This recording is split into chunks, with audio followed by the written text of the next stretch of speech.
দক্ষিণ কামৰূপৰ মিৰ্জা গ্ৰাম্য ষ্টেডিয়াম ক্ৰীড়া প্ৰকল্পত ২২তম সৌদ অসম আন্তঃজিলা ল'ৰা ছোৱালীৰ খো-খো প্ৰতিযোগিতা। অসম খো-খো সন্থাৰ তত্বাৱধানত কামৰূপ জিলা ক্ৰীড়া সন্থাৰ উদ্যোগত ২২ সংখ্যক সৌদ অসম আন্তঃজিলা জুনিয়ৰ ল'ৰা ছোৱালীৰ খো-খো প্ৰতিযোগিতা অনুষ্ঠিত। দক্ষিণ কামৰূপৰ মিৰ্জাস্থিত গ্ৰাম্য ষ্টেডিয়াম ক্ৰীড়া প্ৰকল্প ফিল্ডত তিনিদিনীয়াকৈ আজি শুকুৰবাৰৰ পৰাই অসম খো-খো সন্থাৰ তত্বাৱধানত কামৰূপ জিলা ক্ৰীড়া সন্থাৰ উদ্যোগত ল'ৰা ছোৱালী উভয় শাখাত ২২ সংখ্যক আন্তঃজিলা জুনিয়ৰ খো-খো খেল প্ৰতিযোগিতাখনি অনুষ্ঠিত হয়।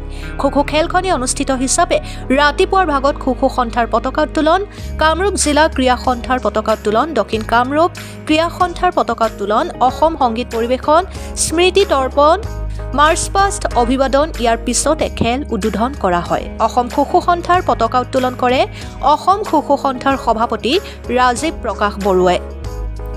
কামৰূপ জিলা ক্ৰীড়া সন্থাৰ পতাকা উত্তোলন কৰে কামৰূপ জিলা ক্ৰীড়া সন্থাৰ কাৰ্যকৰী সভাপতি ডাক্তৰ কাৰ্তিক মেধিয়ে। দক্ষিণ কামৰূপ ক্ৰীড়া সন্থাৰ পতাকা উত্তোলন কৰে দক্ষিণ কামৰূপ ক্ৰীড়া সন্থাৰ সভাপতি তথা ক্ৰীড়া সংগঠক নাৰায়ণ চৌধুৰীয়ে।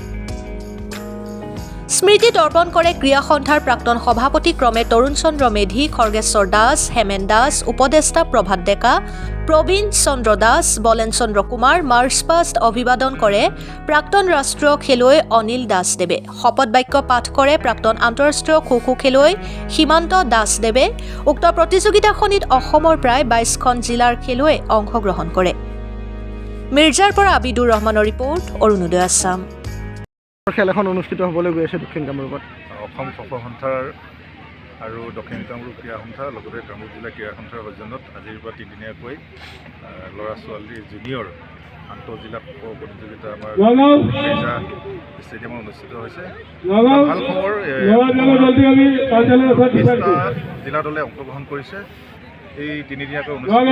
আৰু আপোনালোকৰ এটা গৌৰৱ, আপোনালোকে অলপ আগত এটা প্ৰশ্ন কৰিছিলে যে এই মিৰ্জাৰে ৰাহুল বুলি ল'ৰা এজন, ৰাহুল দাস বোলা ল'ৰা এজন ইণ্ডিয়া কেম্পত আছে খো-খো।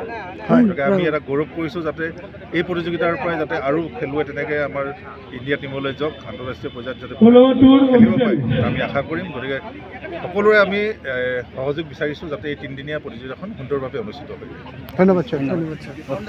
ৰাজীৱ ৰয়, অবিনাশ ছত্ৰী, কিৰণ চৰকাৰ, লক্ষ্যজিৎ মেধি, শৰীফুল ইছলাম, বাবুল বৰুৱা আৰু সীমান্ত দাস। সেয়ে আমি ১ নম্বৰ কোৰ্টৰ দায়িত্বত থকা অফিচিয়েলসমূহক নিজৰ দায়িত্ব পালন কৰিবলৈ আহ্বান জনাইছোঁ। ৩ নম্বৰ গাড়ীত থাকিব ৰূপা দাস, ডিম্পী বড়ো, জুৰি দাস বৰুৱা, হীৰকজ্যোতি বড়ো, ববিতা মণ্ডল, ধন্যবাদ যাচিছোঁ আমাৰ ঋতুমণি কলিতা, ডালিমী। মই সমূহ খেলুৱৈৰ যাতে ভৱিষ্যত জীৱন উজ্জ্বল হয় তাতে কামনা কৰিছোঁ। ধন্যবাদ। দক্ষিণ কামৰূপ ক্ৰীড়া সন্থাই আৰু আমাৰ স্থানীয় অনিল দাস আৰু আন জ্যেষ্ঠ নাগৰিকসকলৰ সহায়ত অতি ছাকচেছফুলি এইটো পাতিছে। আৰু আমি আহিয়ে গম পাইছোঁ, মই আজি ২৫ বছৰ খুবেই সুন্দৰ ৰেকৰ্ড সংখ্যক দল আহিছে। ২০খন জিলাত ৪০টা দলটো আহিছে আৰু ২এটা আছে। সকলোৱে সহায় সহযোগ কামনা কৰিছোঁ। ধন্যবাদ ছাৰ।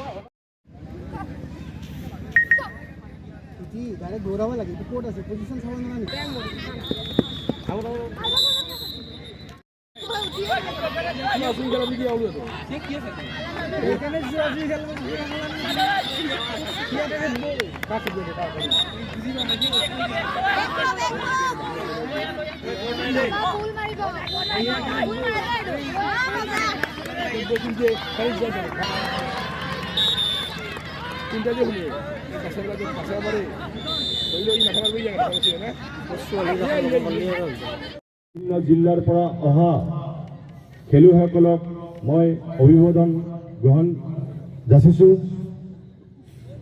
আৰু এই খেলৰ জৰিয়তে যাতে আমাৰ ৰাষ্ট্ৰীয় আন্তঃৰাষ্ট্ৰীয় এই মঞ্চৰ পৰাই এই ষ্টেডিয়ামৰ পৰাই যাতে ৰাষ্ট্ৰীয় আৰু আন্তঃৰাষ্ট্ৰীয়ত যোগদান কৰিব পাৰে তাৰে মই আশা ৰাখি মই মোৰ কথাখিনি সামৰণি মাৰিছোঁ।